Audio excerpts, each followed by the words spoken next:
Welcome back to the Real News Network. I'm Paul Jay in Baltimore. We're continuing our coverage of the U.S. presidential elections. And joining us now in the studio, first of all, is Lester Spence.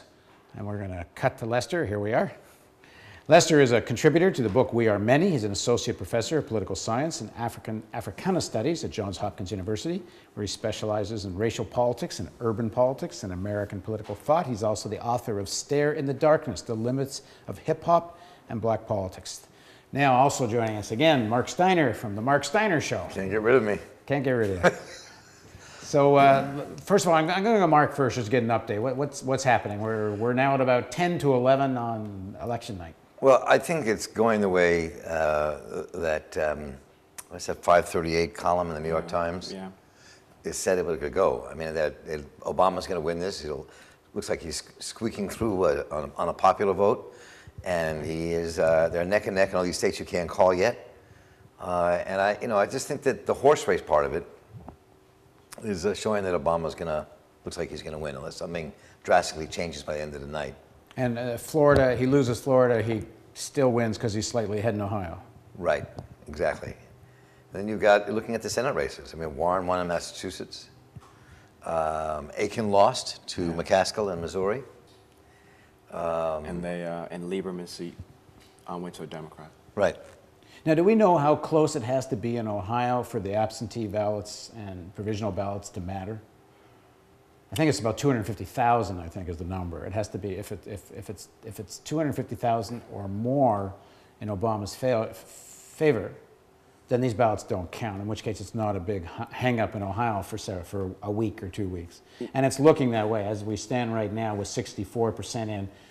President Obama is ahead by about a little slightly more than 2 points. So as we sit now, it looks like President Obama has won. That's what we're saying. I wouldn't be surprised if we still saw challenges, but I think that's right. Okay, so Lester, first of all, in terms of the mood in Baltimore, which is about a 64% African-American city, a majority of people I talk to still have a sentimental attachment for President Obama. But in terms of what have been achieved over the last 4 years, there was a lot of disappointment. Did people vote? Were people energized? Did it matter? Well, Maryland's an interesting state because it goes blue. So one way to think about it is if you go to the polls, the average Maryland voter goes to the polls. If they wanted to vote for Romney, Obama's going to win the state. They wanted to vote Obama, Obama's going to win the state. They've wanted to vote third party, Green Party, Libertarian, Obama's going to win the state. Yet and still, at least in my polling place, it took us 2 hours. And a friend's polling place, and this friend has never seen lines before, my friend saw lines as well. So even though Maryland's a state that's pretty much determined, I think a number of people are turning out. And it's unlikely, in the case of Maryland, you have at least 2 ballot initiatives that are important. One is the same-sex initiative, and the other is the casino initiative. It's unlikely that those initiatives are the things driving turnout. So I think that people are very interested. And then what they're doing is they're not so much comparing the Obama they're getting to the Obama that they want. If the world were perfect, they're comparing the Obama they're getting to what they'd get if Romney were the were the candidate. Were the president. So that's causing them to turn out in large numbers. Go ahead, Marc. I disagree with Lester completely. I mean, that's exactly what's going on here and across the country. I think that President Barack Obama is getting the votes because people are terrified of what the other side means. And we're not yet at the point. I heard of my good friends and said it just before we came on, and I respect a lot of what they say in the third party movement. As I said, for years, 20 years I voted that way. But it doesn't have an effect. We're not at a point where it has an effect at the moment. Jill Steiner looks like she's not even going to make the same vote total that they made 4 years ago in the Green Party.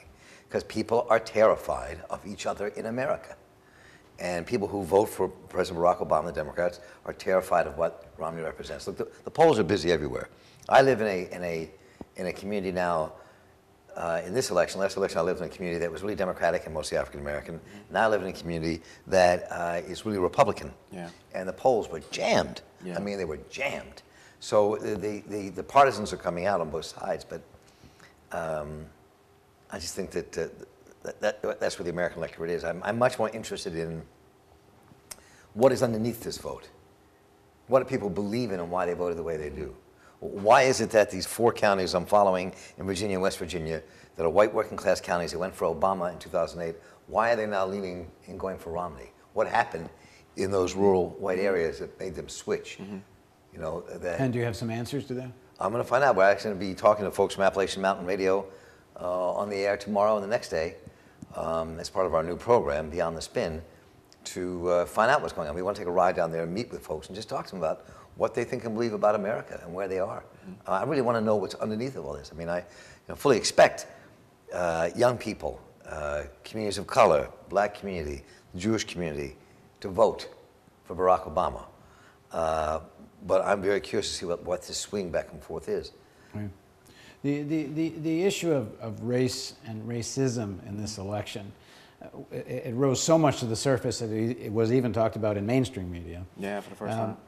I mean, you saw another stark reflection of the reality of that after Sandy hits, and you see who it is that's houses are being demolished in Lower Queens and in Staten Island. And it was they're pictures of Katrina again, essentially. Yeah, that's right. And we'll wait to see what happens if we see another repeat of New Orleans, whether all these people get moved to nice little trailers halfway across the country so they can now gentrify those areas or not. And if you're a real estate mogul in New York, you're probably drooling at the moment of the possibilities. But if you take this to Baltimore, so the election's over, we're kind of where we were before all this $2 billion were spent. The House is going to be the Republicans, the Senate's going to be Dems, President Obama's going to be President Obama. And how do people get engaged now about changing their lives if you're an African American or ordinary working person in Baltimore? I think that the real key is local organizing. And so I agree with the previous panel. So with the previous panelists and with Ralph Nader hit the key, right? It's not necessarily about third-party organizing. It's about organizing people to understand what their local interests are and to get them to put levers to hold local representatives accountable and then have that bubble up. So in this case, there are a number of issues that people in Baltimore are concerned about. People in Baltimore are concerned about foreclosure. People in Baltimore are concerned about the prison industrial complex. In Baltimore, best represented by the move to create a $104 million jail for youth charged as adults, right? There are a number of people in Baltimore concerned about job issues, people in Baltimore concerned about urban development. They're concerned, one of the issues that's on the ballot in Baltimore is a ballot initiative that forces Baltimore City to undergo an audit. Isn't that right? Right. The audit agencies every 4 years. Right. They've never been audited before. Yeah, they've never been audited before. Right. And the city council has been split, but I think for the most part, they and the mayor have not wanted this, but it goes up to the people, and the people really want this. So it's about mobilizing constituencies for local issues that really mean something to them, and then using that to connect with constituencies that may not have the same party as they do, but still have the same beliefs, and then using that to bubble up. That's the thing that I believe that we've kind of, that some of us understand, but not enough of us understand. There seems to be, of people who are involved in these issues, I was saying this in the earlier interview, there seems to be a wall. Some people kind of get involved in electoral politics, other people get involved in sort of movement building politics, and there's this wall between them. I mean, even if you want to do what Ralph Nader is saying, build some kind of broad front on very specific issues to influence specific Congress people to try to shift Congress. Well, the only thing that really is going to shift a congressperson is the threat of losing votes or gaining votes because they please somebody, which means you get into the electoral game. And doesn't there need to be some kind of fusion here, that people need to be able to play both the movement and the electoral political game? Well, go ahead, Marc. Go ahead. I think that. All right, let's do So that youth jail thing is really important, because what you had there, and I've talked about this before here, and we've talked about this before, where you had the combination of not just of white leftists and black youth, but you had a combination of kind of an inside game and an outside game, where you had people who were engaged in forms of protest. Some of them end up getting arrested. And at the same time, you had people going to Annapolis, appearing before the state legislature, and then moving individual state legislators to say, listen, we need to put a halt to this. We need to put a halt to this. So there are not as many instances of those two coming together as we'd like, but there are definitely more of them. But it's like about having the type of, I don't want to say conversations, because to be honest, I think we're confusing conversation with politics and political activism when it's not. It's just conversation. But for shorthand, we need to have those two groups having conversations in order to get them on the same page. Because you're absolutely, the only way, a very important component in making the change we want to see is a legislative push. It's not the only way, but it's a very important component. Like, there's a massive resource here for people that want this kind of change, which is the tens of thousands of people in Baltimore who aren't even registered to vote, never mind don't vote. Yeah. But they need to be engaged, they have to be challenged, they have to really believe there's something in their interest that's worth doing. I mean, most people, you can say there's a certain information level that's not there, but mostly people are, for good reason, cynical about why vote, because it doesn't ever mean anything. People don't think they have a stake, but people don't think that they can control what happens with elected officials. They just don't think they have a say. That their vote, their voice is not as big as the money that's behind politics. People are very cynical about politics. And I think that what you're seeing in this election is that, as I said before, this is an emotional issue. These are people who emotionally are terrified of Republicans, they're voting for Obama. People are emotionally terrified of Obama, what he represents, they're voting for Romney. And that's what is pushed on. I think that people move on their viscera. We're human beings, that's what we do. And I think that the vacuum is that there is no movement that consolidates that anger in any major way. Mm-hmm. What consolidated it for the Republicans is the billionaires fueling their handmade Tea Party. And so they were able to fuel that way. The other side is so groping, because unions are toothless in many ways. They don't fight for what their old way anymore. So they get sucked into the process, and people, there's nothing. What are you gonna say? Go ahead. Yeah, and the engine. I can see your fingers. I gotta say something. Yeah.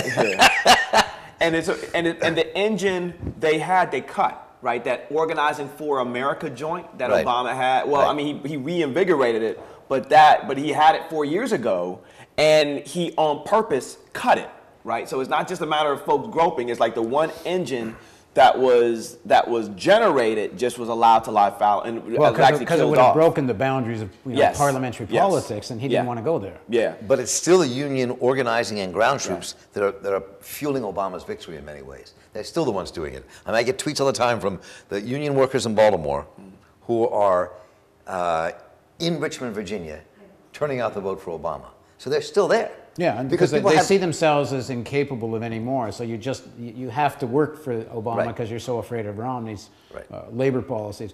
But we talked about a question in an earlier interview, Lester, about what does it mean to build a movement in a city that's majority black and has black political leadership at the municipal level. Yes. And then you could kind of extrapolate that nationally. Yes, that's it. So what does that mean now? Another 4 years of a black president? Yeah. So and I've been having a conversation about this issue, right? Because some people make the argument that the black left has been ostracized, or in some ways really curtailed more under an Obama presidency than they were under Clinton.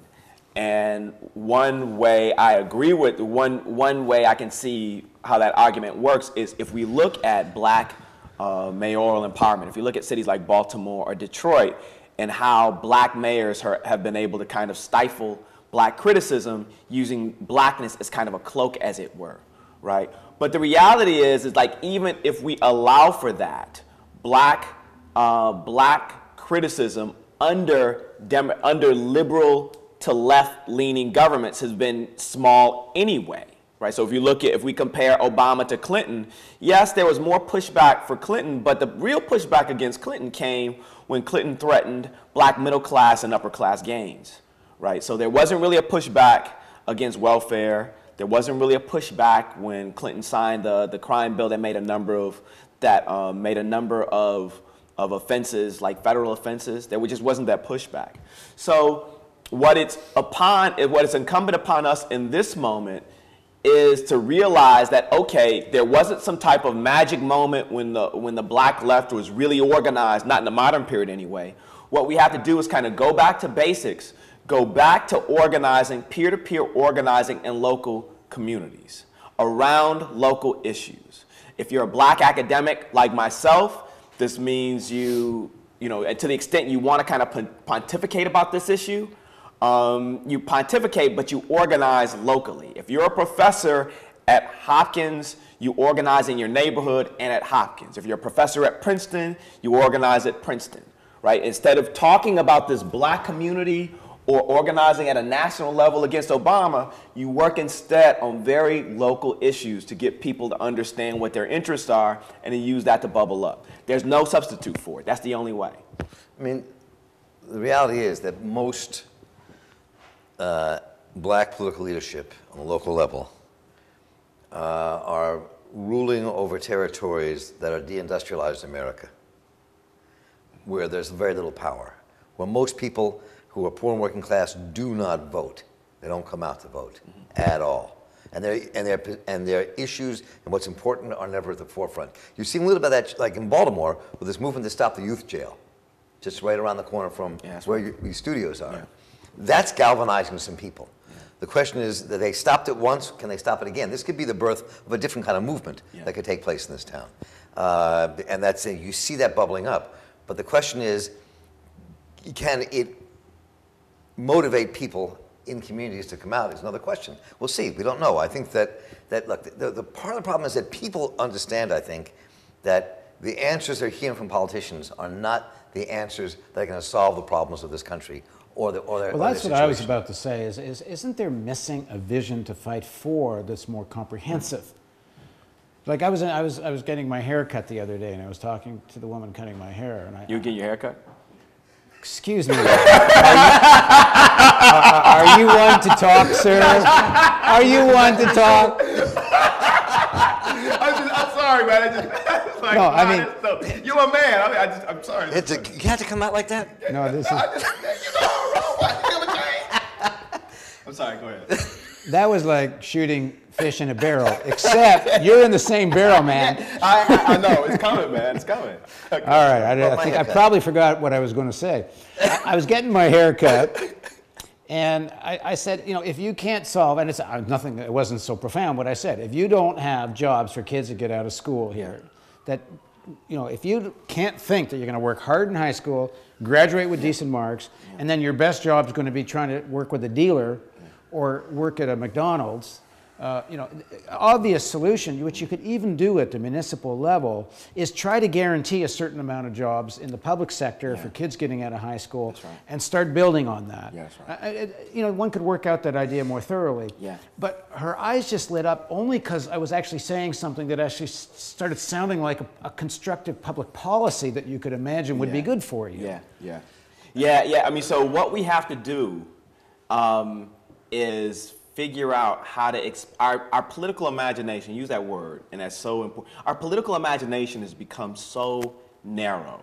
And I remember the first time I really saw this, it wasn't the last election, it was 8 years ago, when I was talking on a radio show in Detroit with a black audience, a black liberal audience, and the talk show host, I mentioned to the talk show host, well, we should make college education for public colleges free. She was like, no, we shouldn't do that. People have to work for it. And I was like, oh my God, this is supposed to be the hub of like of black liberal thought, and in some ways black left thought, but you have pushback against that.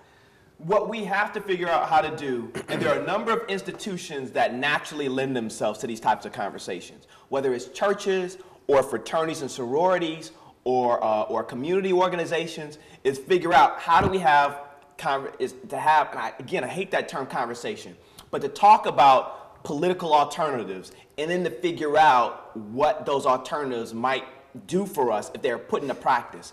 And then once that happens, get peer-to-peer organizing networks that get people to move for that. Look, Okay, well, we're going to take a small break. Okay. We're going to go to bring some other people in, and we're going to continue in just a minute. So I've been told I have to plug for donations, so please call 410-779-3021, or you can go to therealnews.com. I guess you may already be at therealnews.com if you're watching. Click the donate button, because if you don't click it, we can't do this. So we'll be back in just a minute.